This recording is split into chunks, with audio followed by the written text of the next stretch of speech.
How you doing? I'm Jim Hamilton. I'm at the Pig and Whistle. I'm at the famous Pig and Whistle. Look, I've got my rucksack on. I'm a well-known man around the world as one of the best rugby players to have ever played the game. No, I'm not. It's a lie. But we've got Paul O'Connell's montage on the wall. I've heard a lot about this place, and I'm here.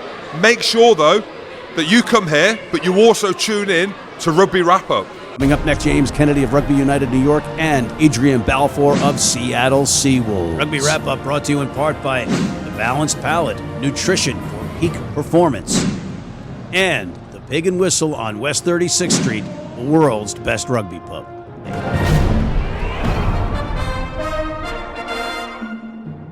Hey everybody, and welcome back to Rugby Wrap-Up. Matt McCarthy at the Fantasy Sports Network, Studio 34 in New York City, talking rugby. And you can't talk Major League Rugby without two Major League owners. Next to you, you have Adrian Balfour of the Seattle Seawolves and Mr. James Kennedy of Rugby United New York. Adrian, first off, because you're the visitor, welcome. Thank you. Thank you. Good to be here. Good to have you. James, as always, welcome. Been a while, Matt. Thank you. Pretty much a regular in terms of appearances on Rugby Wrap-Up. I guess so, yeah. Must be breaking a record. Me and Pingelli are head-to-head, I'd say. Yeah, well, at least we can hear you. Just kidding, Marty. Just kidding. Anyway, we are just in the books after an epic Major League Rugby event, one that will probably set the stages for a Rugby United States. I mean, the Toronto game was good. I don't think it was that good. That was harsh. That was harsh. No, we had a 38-31 final, Coney Island. I'll give you 10 guesses, ladies and gentlemen, as to who won that match. It was an Irish owner, I know that. Yeah, an Irish owner's team won that match. But in all seriousness, and they're coastal. A coastal Irish owner won that match. Yeah, but in all seriousness, trying to separate as a fan for a moment, it was really an exciting match and great for the league. I know it sucks for you because your team lost. I know it's great for you because your team won. But to quote an old cliche, rugby won that day. It was a great match for sure. That was a game of two halves. That was incredible. Yeah, a tale of two cities, a tale of two halves, right? Mm-hmm. Yep. You guys showed a lot of moxie coming back there. I mean, there's no doubt about it. I know that you're completely dissatisfied with the loss. No, I think the team is very happy with the 2 points they got. It was pints? 2 pints. 2 pints. It was just a great 2 points for them because they were in a hole at halftime, and to get the 2 points in that circumstances was great. It felt like a win. And, we weren't very good at getting bonus points this year, so we finally got 2. Yeah, yeah, right. Exactly. In a loss. In a loss, yeah. What was the halftime speech? Because if we could bottle that one up and sell it in the stands. I wasn't in the dressing room. We got to get cameras. I don't know. There's someone in the room here that would probably say what the halftime speech is, but he's just off camera. Off camera. James English. Who's English? All seriousness, you've also both made acquisitions in the last couple of weeks. Big acquisitions. Physically big acquisitions. Physically big acquisitions. Some are going to come in next year. Some are already on board. We caught up with one of your biggies, Samu Manoa, and he is still indeed an imposing force. He certainly is, yeah. He hasn't played since I think it was last December when he last played, so he's been working with the S&C guys and getting out in the field and running around, and I think he got 30 minutes at the weekend. Yeah. We'll see him if we can try and steadily increase that as we go down through the season and then run up to the championship playoffs. Now, was the plan to have that blood sub for him just to get his feet wet, then come off and then go back on? Was that Bloodgate? Yeah, are we going Bloodgate here? No, that certainly was not the plan. I think it confused everybody in the ballpark. But I'm like, wait a minute. Oh, God, yeah. Confused me too. Because it looked like you had 2 Samu Manoas running out at different points. Yeah, that wasn't part of the plan. But yeah, I mean, the idea was for him to get 20, 30 minutes towards the end. And he came on and he made some big hits, and he certainly contributed, and there's more to come from him, Yeah. He just has to get fitness and get the speed up there. So, but yeah. He's got that glint back in his eye. He's a true professional. That guy knows what he's doing. Yeah. We had an interview, and your man, Brian Sheehy, was my cameraman and cut off the top of his head, so we'll have to go to B-roll on that interview mostly. You also had a pretty big splash in the international rugby star market by signing Matty Bastard, as we're referring to him here in Brooklyn. Mathieu Bastard. He's a big fan, by the way. You will be. Je parle un petit peu français, mon frère. You're going to have to get bigger chairs, though, because he can't come in here right now.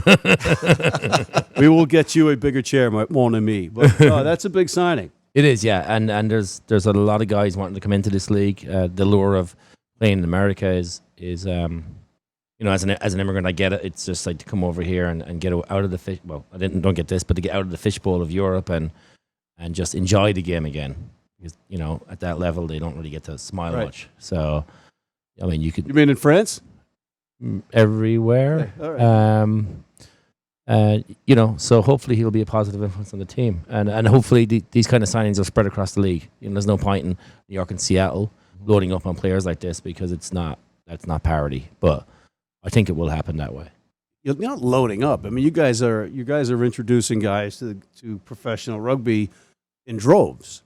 So I'm not one of these people that says you have to keep everybody from the United States in this league. That's not sustainable either. Your team's only as good as the 23 guys that are on the squad. Like, so you can have a really superstar, but if you're as good as your weakest point, because you'll get played to your weaknesses. So I mean, having guys that are well-known house names is great, but you have to get the team culture right, and you got to make sure you got 23 guys all pulling together on the game day.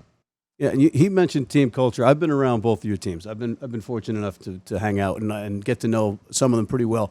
You both have really pretty good cultures there. I mean, you guys are calling each other the Roosters and different stuff in off the pitch and everything else. And there's a good thing going on. You got the Harlem Stoop going in the rooftop. Yes. Right? Yeah, I mean, everybody you talk to, I mean, and it's business as well, right? A happy staff, a happy team pulls for you, and it's not, you can't buy that. You can't buy happiness. It has to come from within, and it has to come from the squad. So the first thing very philosophical there. The first you can't thing, buy happiness. First thing we say when we recruit is he an asshole? And we've turned down some big names because they're assholes. Can you name those, please? No.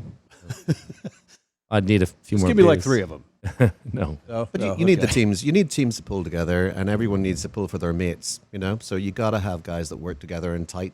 You work and you got your training pods, you got your eating pods. Like, we were in camp for a week before the New York game. Pennsylvania. Yeah. We were up in camp there for a full week training at Marywood University, and those guys were phenomenal. That was the same week you got all the stones picked on your fields out there, the ditches cleared. For sure.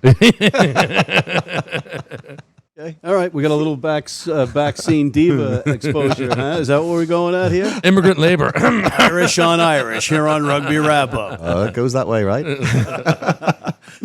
Yeah, so as a fan, again, another cool aspect is, and I've seen this in Seattle as well, the after-match function includes the fans. Yeah. That's phenomenal. Wouldn't it? That's rugby, right? That's sport. We're not, we're not on an island. I mean, we are. Manhattan is an island, but Coney is an island. Coney is also an island. So we are on 2 islands. I'll retract that. But we're used to living on an island, so it's no big deal there. Seattle's. You got to bring the guys after the match. Like, even the final last year, we had Eric Deschelle out in the pitch, and he was playing lightsabers with some kids. Yeah. Okay. That's after he'd won the final. Yeah. And he's out there. Obviously the shirt was off, of course, but he's playing lightsabers. I mean, that's what you want. And after the game, does he take a lightsaber with him everywhere? I think so. Okay. I think so. Yeah. It's a real lightsaber as well. It's not one of those imitation ones. When you guys started playing Star Wars at the stadium there the weekend, it was like everyone's so happy. I actually thought that was the turning point of the match where we kind of got distracted. Right. It was a strategy, right? We've done our research. And not only was it after they won the championship, but it was after he had been trying to lift that concrete slab or whatever it is that's called the shield. Better man than me. Hey, can we get 15 guys that just played the championship to lift this thing? That's only 250 pounds. What the hell? I'd hate to be the guy that has to hang it on the wall. I mean, Jesus. And as a construction guy, you know what that entails. Yeah. You put some anchors in and cement wall. Yeah. But the game of the weekend was fantastic. I thought it was great. I mean, from our perspective, we went out there and we wanted to go really hard. But New York came at us. The first 10 minutes, we were all on defense. So they were coming and coming and coming. And then we managed to break through. We kind of put our plan together. Matt found a crack, and off he goes. Matt Turner. Yeah. And so then basically the game opened up for us, and we were able to exploit that. But then, fair play to New York. In the second half, they came at us. We actually had a whole ton of penalties in the second half.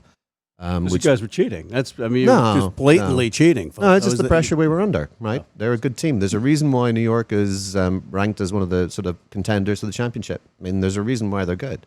Well, you are the defending champions, and you are being humble right now. But we have a side story. Matt Turner finds a crack, and we'll take that down in the next episode of Rugby Wrap-Up. Another cool thing was the kids playing on the field at halftime. You had different organizations out there with the little ones, and that can only bolster and build this game again from the ground up. Yeah, and I know Adrian does a great job of that in Seattle. And for me, it's the school visits, getting the kids out there, creating programs and fostering programs. That's what it's all about. And it's socialism, but it's also capitalism, because there's our future players out there, there's our future fans, they're going to buy our merch. So what's right for society is actually right for us as owners as well. It's a perfect. And you're doing the right thing. I feel like you're doing the right thing. That's important.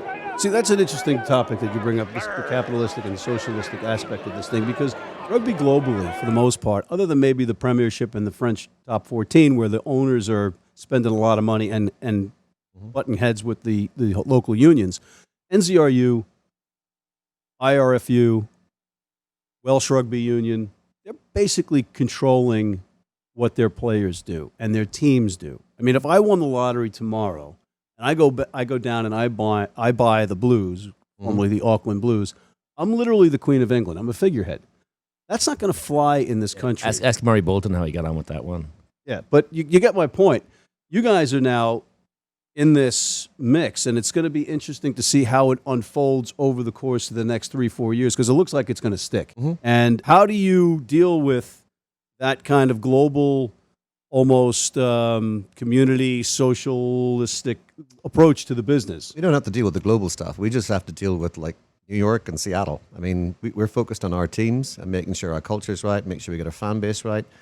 You got to make sure we turn a return for the investors, make sure everyone's lives are good, and life will move forward. You know, the league from last year to this year stepped up tremendously. Like, it was way more competitive this year and way more intense than it was last year. And then I expect next year it's going to be another massive step as well. Like, you talk about the guys back home. Last year, rugby in the USA was a novelty to guys over in Europe and stuff, especially in Ireland, like the guys where I talked to. It was a novelty. They casually looked at it. They didn't really pay any attention. Right. This year, guys are looking at it.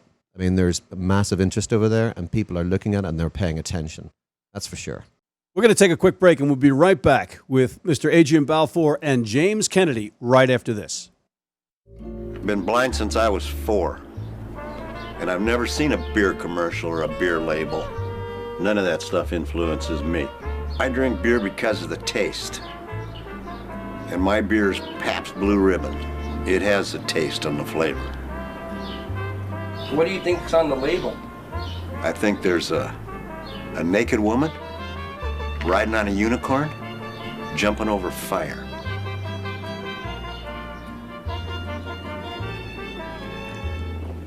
Oh, that's good beer. If you're in New York City and want to watch some great rugby, have some great food, and some great times, go to the world's best rugby pub, the Pig and Whistle on West 36th Street.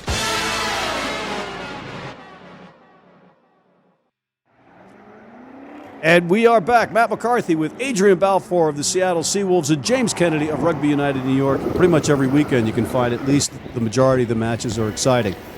You're the rookie owner here at this table, right? What has gone on what surprised you? What did you anticipate? What's different than what you thought it would be? I think you're told it, you know it, you think it, but the length of the season, the fatigue, and not just on the players, but on the staff. And I'm talking about even the guys and the girls in the office. It's been 7 days a week since December, with a week off for Christmas. And Adrian, you know all about this, right? So there is no off day. And I've got a bit of hubris. I'm like, yeah, I'm a New York City construction guy. I can work all the time. Even my own mental fatigue surprised me. Yeah, I didn't expect that at all. And that's, you can see that in the players and the coaches. It's been a long season, and even the experienced European players, because they don't travel like this.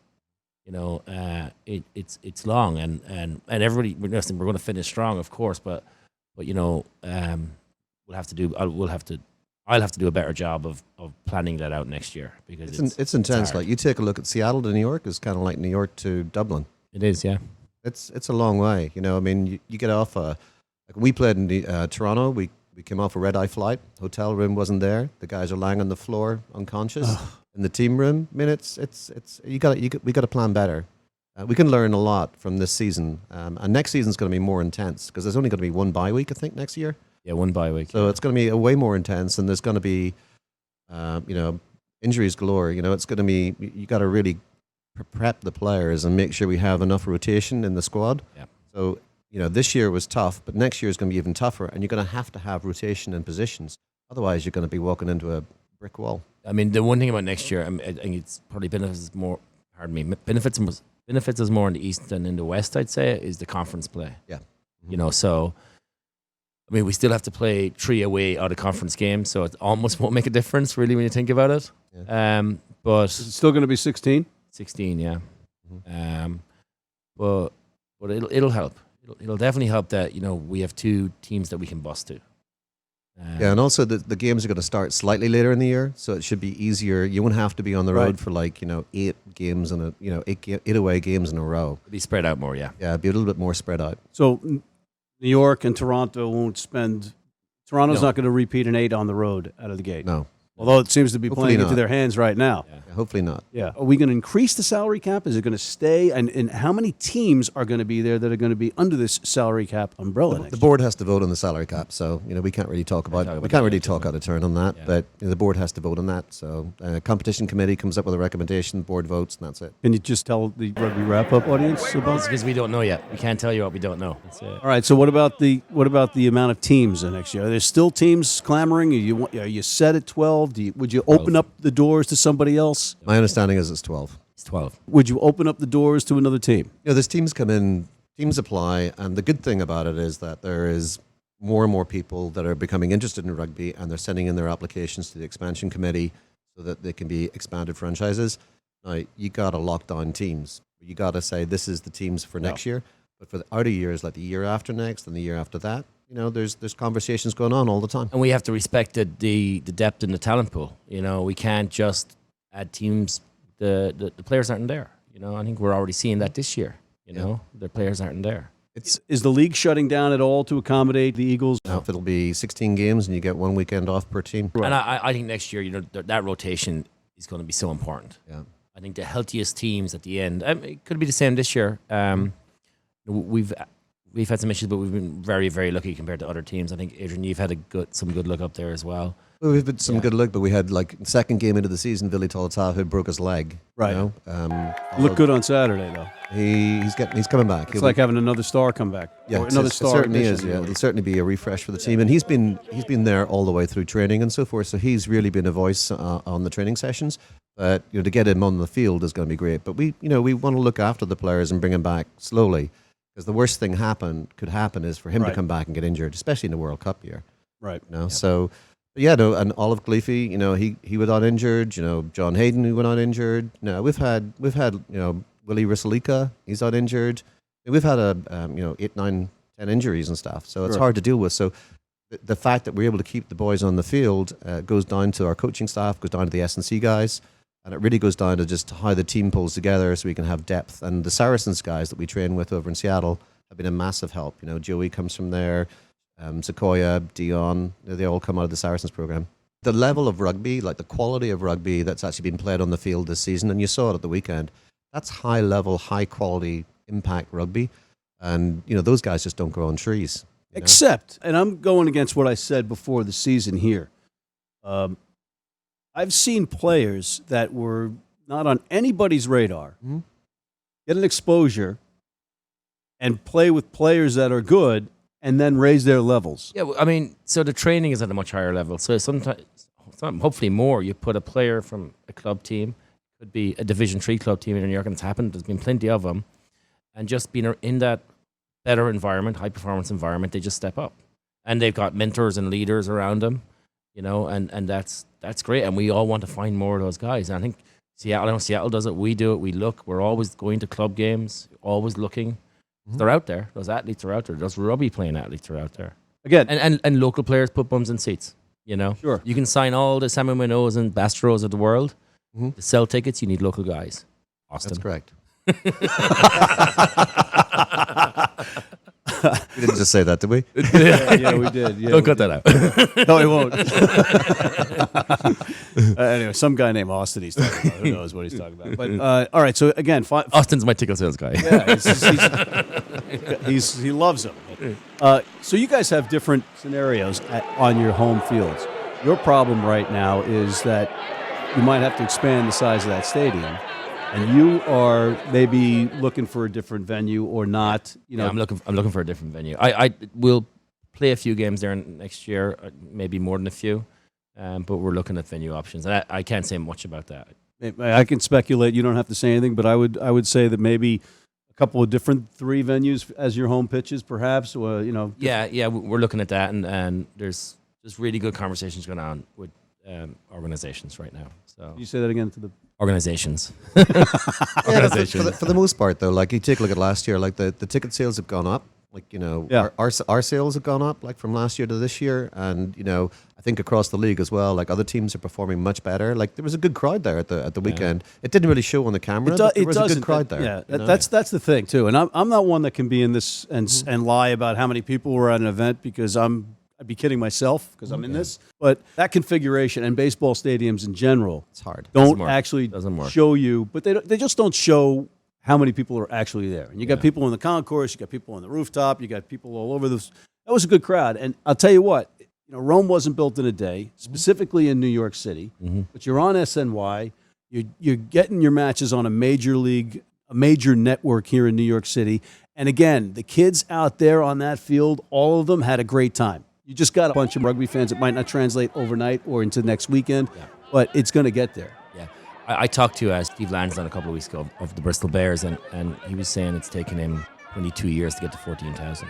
It's a hard job. But, I think our number one thing is right now, and I'm not blaming the venue at all. Steve Cohen, you do a great job. But the current cities that are involved in rugby in Major League Rugby right now, I would say that you're the toughest ask right now.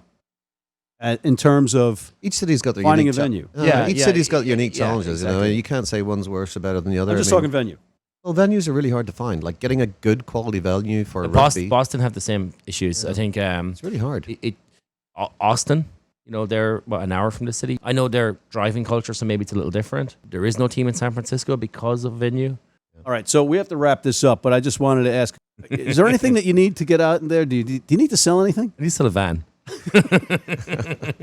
You need to sell a van? Yeah, it's got a lot of Seahawks, Seawolves gear in it. Funny you should mention a Seahawk vehicle, because I was out and about trying to find the Rugby 100 bus for the Seawolves fans. And that's a whole different segment that we'll have separately. But final questions for you guys. Who's going to make the playoffs, and who's going to hoist the shield as a winner, not as a... 4 teams are going to make the playoffs for sure. Right. And then one of them is definitely going to win. What do you think, Adrian? I think you're probably right. Yeah. Final thoughts. Final thoughts. It's going to be hard. Yeah. What is? Look, it's look at this. We got 6 teams that can win the title. Pretty good. That's amazing. I was going to curse there, but that's brilliant. Yeah. You can't ask for more than that. Any one of those teams can be any one of those teams on any given day. Predicting the winner is kind of like pointless, but I think the first 2 teams, I think probably NOLA and San Diego are probably going to stay up there and be in the things. And then it's the rest of the 4 teams are going to fight it out. All right. And we're going to be in there. You heard it. They're going to be in there. We'll definitely be in there. RUNY's going to be in there. You guys. All I'll do is say next season's going to be harder. It's going to be better rugby, and it's going to be a harder competition. It's going to be harder, because I think Boston are going to come in very, very strong. Big time. I haven't seen much out of DC, and I know Atlanta are building a franchise, a team around youth, and they'll be good. They got a great coach down there as well. So. Yeah. I think it's hard for teams coming in, actually, because you take a look at the teams that have been 1 season, 2 season in, and the competition is really tight. It's ferocious, Yeah. So I think it's going to be hard for teams coming in to be performing in the first year. And what we see this year, like NOLA went from one end of the table to the other end of the table. Yeah. And honestly, nobody would have predicted that. And San Diego improved dramatically in the offseason. Yeah, they did. Yeah, they looked at their problems and turned them into advantages. Indeed, they did. It took us dusted off Lou Stanfill. That was a Paddy Ryan. Yeah. Peterson. Well, both Paddy Ryans are forces on both teams. Yeah. Right? All right. Peterson's pretty good too. Peterson's pretty All good. right, we're going to go down through the roster. We're actually of every out there single looking team for and say another Paddy Ryan right now, because it saves us a lot of money on jerseys and all that kind of stuff. There you go. Just a black and white jersey with Ryan on the back. A little bit of marketing. Yeah.